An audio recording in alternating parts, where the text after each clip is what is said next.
Imagine waking up to find your entire home floating away, a terrifying reality for residents in western Alaska this past Sunday. The remnants of Typhoon Halong unleashed catastrophic flooding and hurricane-force winds, uprooting lives and homes in coastal communities. This isn't just a weather event. It's a stark reminder of how vulnerable we are to nature's fury. But here's where it gets even more alarming. Reports suggest up to 20 people may still be unaccounted for in the tiny villages of Kipnuk and Kwigillingok, where at least 8 homes were literally swept off their foundations. Rescue efforts are in full swing, with aircraft dispatched to these remote areas, but the challenges are immense.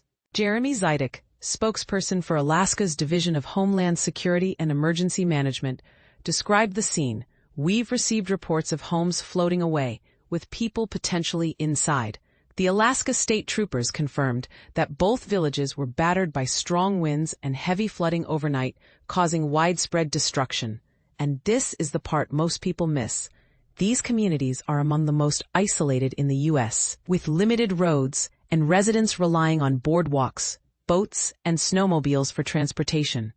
When disaster strikes here, the logistics of rescue and recovery become exponentially more complex.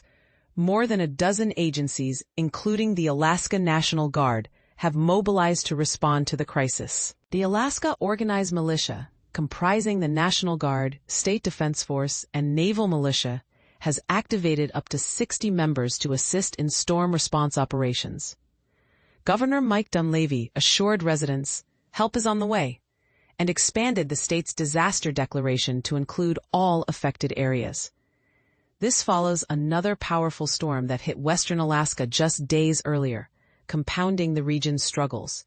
In Kipnuk, over 170 people sought refuge in a community shelter as water levels rose a staggering 6.6 feet above the highest tide. Roads, boardwalks, and power lines were severely damaged in Bethel, Napakiak, and other Yukon-Kuskokwim communities. Crews worked tirelessly to clear debris from the Bethel Airport runway, which was littered with wreckage from the high winds.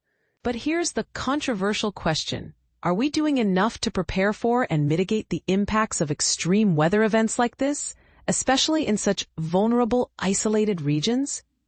As the world grapples with the increasing frequency and intensity of natural disasters, Alaska's plight serves as a sobering example of what's at stake. What do you think? Are we adequately addressing the risks, or is more needed? Share your thoughts in the comments. This conversation is too important to ignore.